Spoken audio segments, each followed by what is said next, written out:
Уважаемые участники конференции, Dear conference я participants, искренне рада приветствовать вас. I am very glad to Мы greet you. собрались такой далекой от You are нашего gathered today евразийского in материка Australia, Австралии far away from our Eurasian continent, замечательной темой конференции, and you have such a wonderful темой, topic for your посвященной conference, миру. which is dedicated to Вы ведете peace. речь о You are новых, discussing уникальных инвестиционных new, проектах, unique investment о новом projects, шелковом пути, the new о Silk наземном Road, мосту. the Вы land и bridge. верите, что будет мир на земле. You believe there will be Этому peace on earth, посвящаете свои стремления. and you have dedicated your Свои hopes надежды. and your aspirations to that goal. И поверьте, это ваш This дух. is wonderful, Ну, and believe me, все нормальные this is люди what в мире. all sane people in the Мне очень world жаль, desire. что в этот процесс сегодня не входит моя I страна. regret very much that my country, Ukraine, is not a part of this process today. In my country, there is a civil war, Которую and my сознательно, country is undergoing последовательно deliberate, sustained, искупленно and разрушает. brutal destruction. Знаете, Украина сравнительно недавно You know, Ukraine not long ago, only 25 years, was among the 10 most developed countries in the world, measured by GDP per capita. Ukraine at that time produced 2% of the world GDP. Per capita, Ukraine's GDP level was 11% above the world average. We had full employment. All our factories were operating. Ukraine had more than 360 major industrial plants. Ukraine was an advanced agro-industrial country. We had rocket building plants, shipbuilding, aircraft, auto, and locomotive production. Ukraine has over 20% of the world's reserves of black earth soil. We had excellent harvests. Nobody went hungry. We had free education and health care. We could raise our children with full confidence in what tomorrow would bring. But the Soviet Union was destroyed. It was destroyed by the Communist Party elite, which degenerated and wanted to take over the ownership of what was actually the common wealth of the nation. They wanted to look after only their own children and grandchildren. Ukraine has existed as an independent country for 24 years. What has my country, what has that so-called independence brought to my country? Today, Ukraine's GDP represents only 0.5% of world GDP. It was 2%, now it is 0.5%. Expressed per capita, Ukraine's GDP is $4,000 per capita, as against a world average of $10,500 per capita. This is now 60% below the world average. We were 11% above the average level, and now we are 60% below it. 60% below it. Why is this? It is because the economic ties were broken with those factories and regions in tandem with which our economy had developed for decades. First and foremost, that means Russia, Belarus, the other former Soviet republics. In this setting, of course, there has been no improvement of life for the population. The figures tell the story. The average life expectancy in our country has fallen by 2 years during these 25 years. It was 72, now it is 70. Men in Ukraine live to an average age of 62. The population is dying out. Ukraine had a population of 52 million in 1990. Now there are 43 million left without Crimea. Ukraine has lost Crimea. Прежде всего, курс реформ, The primary reason for this is the reform policy imposed by the International Monetary Fund. This reform policy meant the privatization of state property, which passed into the hands of a new oligarchy. That oligarchy is getting along quite nicely. Their families do not suffer any poverty. The reform policy ended government regulation of export and import. Commercial banking activity proliferated, and the banking mafia began to make money on Ukraine's problems. The banking mafia, too, is not impoverished. They're living quite well. The IMF reform policy for Ukraine prescribed a cheap labor economic model. The subsistence level, the minimum wage, and pensions were artificially suppressed, and that's why the overwhelming majority of the population is impoverished. According to the Human Rights Ombudsman, in 2011, 80% of the Ukrainian population was living below the poverty line established by the United Nations for Central and Eastern Europe and the Commonwealth of Independent States countries. That is $4.30 per day in U.S. dollars. 80% of the Ukrainian population received less at that time. What about now? Let me tell you how things are now. Ukraine faced the choice of whether to integrate with Russia, Belarus, and Kazakhstan, the customs union, or with the European Union. What needed to be done was to weigh and analyze these different options, and they were analyzed. A special working group was set up, including specialists from the Russian Academy of Sciences, Economic Forecasting Institute, and the Ukrainian National Academy of Sciences Economic Forecasting Institute. This working group meticulously calculated what would be more beneficial for Ukraine. Their clear answer was that integration in the East with the member countries of the customs union would be beneficial and promising and could actually save Ukraine. Their calculations showed that if Ukraine joined the customs union, it would experience an 18% increase of GDP in 10 years. This would be the highest increase of any of the customs union members. Russia would have 16.8% growth in that time period, Belarus 16.1%, Kazakhstan 14.7%. But Ukraine would have 18% GDP growth. Why? Because the barriers would be removed for Ukrainian goods to be sold in Russia, Belarus, and Kazakhstan. Prices on these products would decline and they would become more competitive because of the lower costs of bringing them to market. Furthermore, Ukraine would have received much needed investment for modernizing its industry. Do you think these were merely projections? No, indeed. Let me give you precise figures.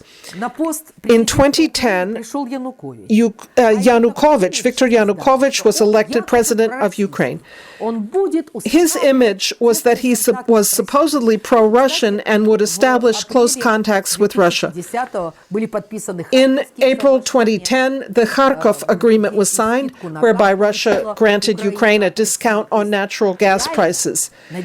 Everybody really hoped that there would be an intensive economic integration process between Russia and Ukraine. But what happened in 2010 overall? In 2010, Ukraine's trade with Russia grew by 60.7%, reaching the level of 41.9 billion United States dollars. Russian-Ukraine trade increased, and Ukraine obtained a huge market for its products. Ukrainian industrial output rose by 11% in 2010. I'm talking about industrial output, which was the core of the Ukrainian economy. This is why Ukraine's GDP rose by 4% in 2010. It was not only that gross exports to Russia rose, but the composition of Russian imports from Ukraine was 40% high-tech products and 45% products of a medium technology level. In other words, this was creating demand for a highly skilled workforce in Ukraine, so that our children, when they graduated from school, from university, there would be demand for their skills in the economy. 2010 showed that very clearly. Alas, that same year, President Yanukovych, upon taking office, decided to betray everybody. He betrayed his voters, who had believed that he would ensure economic integration with Russia. He deceived the West, where he started exporting his own fast-growing personal wealth. He started assuring the West that he would bring about Ukraine's integration into Europe. And that's why in July 2010, Yanukovych's Party of the Regions, along with the Communist Party and the Litvin bloc, who together made up a majority coalition in the parliament, voted for the Euro integration of Ukraine. This was voted up by the Parliament of Ukraine, but it was done against the will of our people. It was done even against the pledges made by these political forces, because neither the Party of Regions nor the Communists had run on any platform of breaking ties with Russia and pushing toward the European Union. On the contrary, our people had voted in 2 referendums back in 1991 to be together with Russia and Belarus and to build a new, improved alliance. But then Presidents Kravchuk, Kuchma, Yushchenko, followed by Yanukovych, trampled on what the population had voted for. Yanukovych and the Party of Regions started building up the myth that Europe wanted Ukraine and that Ukraine should move toward Europe and integrate with the EU. Meanwhile, our academic economists, whose findings about relations with Russia I already mentioned, calculated what Ukraine would get out of integration with the West. What they found, the same Ukrainian Academy Sciences Institute for National Economic Forecasting, was horrifying.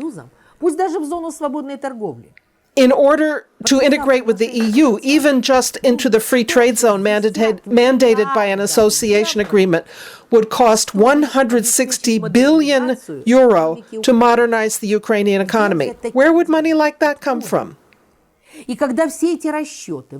And when these calculations were presented to Prime Minister Azarov in the autumn of 2013 and to President Yanukovych, showing what Ukraine would get out of association with the EU, then they too started tearing their hair out over what was going to happen to the Ukrainian economy. They were late in tearing their hair out because for 3 years they had been circulating myths about the prosperity Ukraine would experience if it associated with the EU. This Euro-psychosis was fanned for 3 years.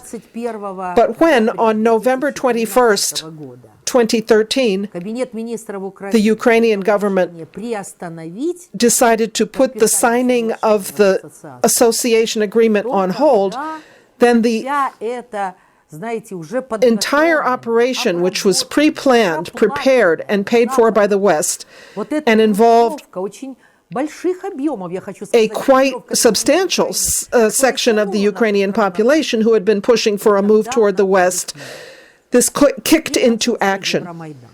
And the Euromaidan protests began.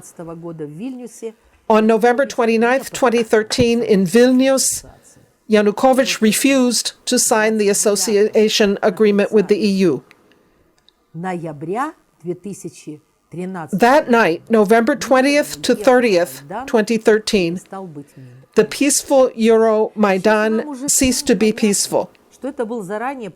Today, we all understand that the scenario had been pre-planned in the interests of and paid for by the United States, and it was deployed by Presidential Chief of Staff Lyovochkin.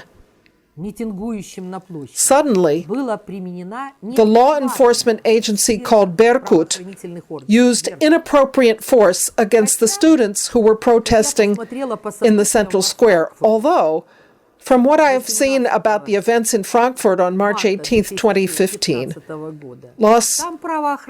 law enforcement there was very tough in breaking up a rally where the demonstrators likewise had cobblestones and Molotov cocktails and were burning automobile tires. And what about Ferguson, Missouri? In the United States, demonstrators protesting the shooting of a black man were also dealt with very harshly. But in Kiev, at that time, the demonstrators grabbed clubs, chains, Molotov cocktails, and cobblestones. And then, this was December 1st, 2013, they attacked the law enforcement personnel from the Berkut Special Police Forces, who on that day were completely unarmed. They didn't even have billy clubs. Then the West, especially the United States, forbid Yanukovych to use force. They forbid it. And then, on February 21st, 2014, it was the Western countries, the foreign ministers of Germany, France, and Poland, together with Yanukovych and the leaders of the opposition, Yatsenyuk, Klitschko, and Technibog, they took responsibility for signing an agreement that Yanukovych would step down and there would be a new government in Ukraine. They assumed responsibility for making it a peaceful transition. But what then unfolded in our country? Even before February 20th, there were weapons present on the Maidan. There were shootings of both demonstrators and the Berkut by mysterious snipers whose identity has not been established to this day. Thus, the Heavenly 100 shooting victims came about. And what came next in Ukraine? Did the Western countries not see during the winter of 2014 that Nazis had taken charge of the Euromaidan in Kiev? These were parties and political forces who openly preach Nazi ideology. They don't hide it, proclaiming Ukraine above all, Ukraine for the Ukrainians. They used Banderite slogans. And Stepan Bandera, I remind you, was an agent of Hitler's military intelligence, the Abwehr. He collaborated with the Nazis, organizing his people to lend a hand to Hitler. And at the Nuremberg International Military Tribunals at the end of the war, when the German fascists were put on trial, their helpers were also convicted.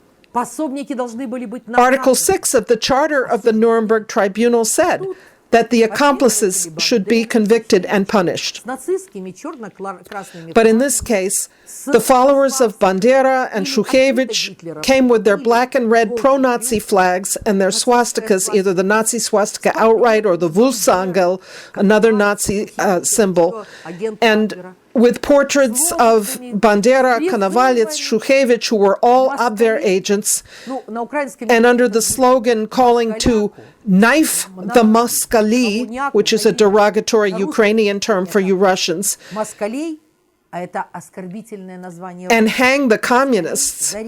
These were the slogans they marched with on the Maidan.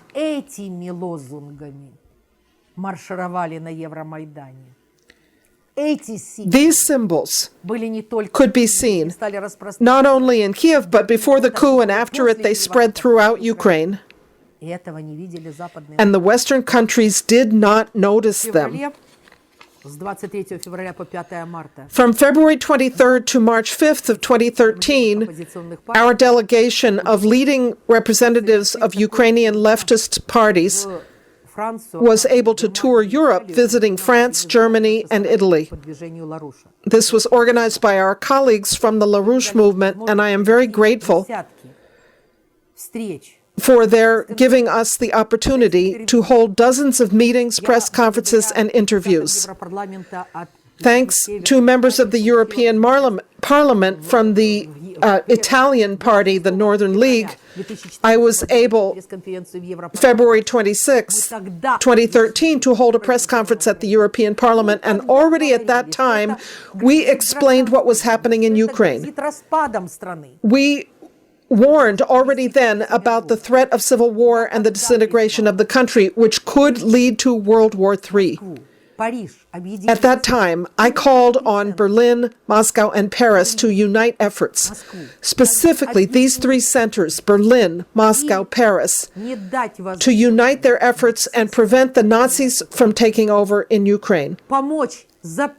To help institute a ban on all neo-Nazi parties and movements in Ukraine. If this had been done at that time, the subsequent horrors in Ukraine would not have come to pass. When dozens of people were burned alive in the trade union building in Odessa on May 2nd, 2014. When a peaceful May 9th demonstration in Mariupol was fired upon. When Crimea, upon seeing this Nazi coup, made its exit from Ukraine. When the Donbass region in eastern Ukraine rose up, and blood is still flowing there. To this day, there are up to 50,000 dead, hundreds of thousands crippled, and 2 million refugees, including those who have left the country for political reasons. It is no small price what has been paid for the anti-constitutional neo-Nazi coup in Ukraine. This is a tragedy for the whole nation. It's not only the Donbass that is suffering. Ukraine as a whole has been sapped of its strength. In 2014, Ukrainian GDP fell by 7%. Industrial output fell by 10.7% in 2014, and in the month of January 2015 alone, industrial output dropped by another 21%. The national currency has been devalued by 2/3. Ukraine's gold and foreign currency reserves today are only $5.5 billion US. 1 year ago, they had been 24 billion. There is not even enough to cover 3 months of imports, which is the standard minimum level.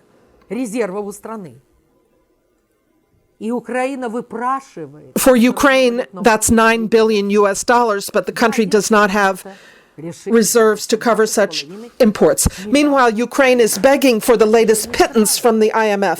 On March 11th, they decided to lend $17.5 billion US to Ukraine, but not all at once, rather over 3 years. In 2015, there will be $5 billion, which was done already on March 13th, and another $5 billion at the end of the year, a total of $10 billion. But Ukraine has foreign debt payments in 2015 of $11 billion US. So the IMF loan is not enough to meet the debt payments, not even to meet the debt payments. And what are the terms of the loan? They are absolutely monstrous. Ukraine ended 2014 with the largest natural population decline in the world. We had the second worst mortality rate in the world. But for natural population growth, defined as the difference between the death rate and the birth rate, we had the worst rate of decline in the world. And that was for last year. What will happen this year under the IMF's draconian conditionalities? Think about it. In order to obtain these miserable billions of dollars, the Yatsenyuk government, the Ukrainian parliament, and the president of Ukraine agreed to a brutal hike in residential utilities rates. Natural gas prices will be increased 3.3-fold. Electricity will become 3.5 times more expensive. Home heating costs are to rise 72% this year. Hot water, 55%. Cold water, 15%. How are people supposed to pay? I would like you to understand what the minimum subsistence level of income in Ukraine is for wages and pensions as established by law.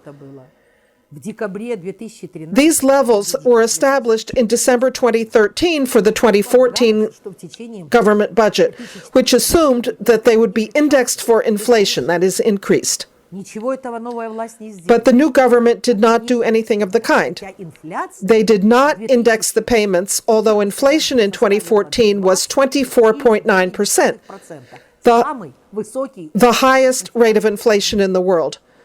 Так вот, прожиточный минимум So the subsistence minimum income 13-го и действует for a person established for Ukraine in 2013 and still in effect was, at that time, $52 equivalent to 152 United States dollars per month for one person. Я сказала, в 3 раза But with the devaluation of the national currency by 2/3 since then, 40 the subsistence minimum is now equivalent to 49 US dollars per month. 51 The minimum monthly wage is $51.